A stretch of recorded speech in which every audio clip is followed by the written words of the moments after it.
Ni, nak suguh saya derita berapa lama lagi? Sudahlah. Selepas PKR mengisytiharkan tidak menyokong cadangan mencalonkan Dr. Mahathir Mohamad sebagai Perdana Menteri, Presiden parti itu tampil memberi penjelasan bagi meredakan keadaan.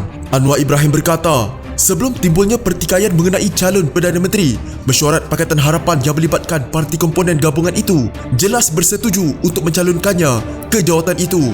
Bagaimanapun beliau berkata, Mahathir tidak bersetuju kerana mahu menjadi Perdana Menteri buat kali ketiga. Beliau diwajibkan menerima jawatan timbalan Perdana Menteri di bawah Dr. Mahathir yang disifatkan sebagai kesukaran maha besar untuk ditanggung. Nak suruh saya derita berapa lama lagi? Sudahlah, katanya ketika bersiaran langsung di laman Facebook. Anwar mendedahkan pelbagai hujah dikemukakan dalam mesyuarat itu untuk tidak menyokong cadangan Mahathir sebagai calon Perdana Menteri gabungan itu sekali lagi. Kita hujah dan saya terangkan, sudah hampir 24 tahun jadi Perdana Menteri. Bagilah orang lain, kita dah janji.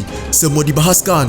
Tetapi beliau berkeras, katanya dalam rakaman video bertajuk Tazkirah Anwar di Facebook bagi mengulas isu-isu semasa termasuk isu calon Perdana Menteri sekiranya Pakatan Harapan berjaya mengambil alih kerajaan.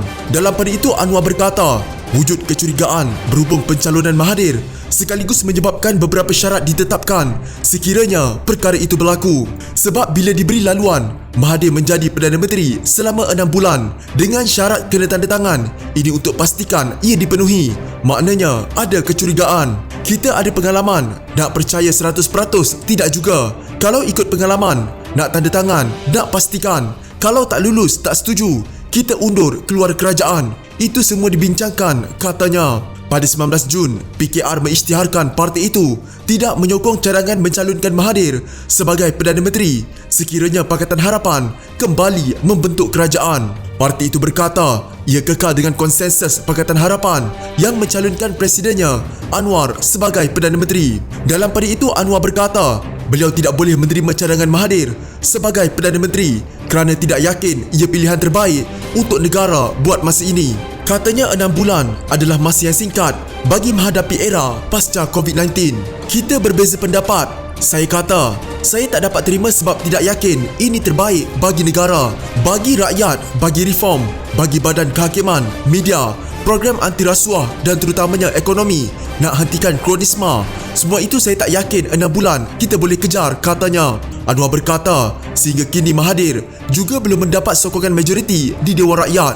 Ada yang percaya Mahathir boleh dapat jumlah sokongan ahli parlimen. Sampai hari ini belum dapat jumlahnya. Belum ada. Tetapi mereka percaya kalau kita bagi dukungan, dia dapat jumlah itu. Itu pandangan, katanya. Anwar juga berkata beliau tidak memusuhi atau mengkhianati Pakatan Harapan dengan berkata demikian. Kita khianat, tidak khianat. Khianat bagi kipas kepada golongan pengkhianat.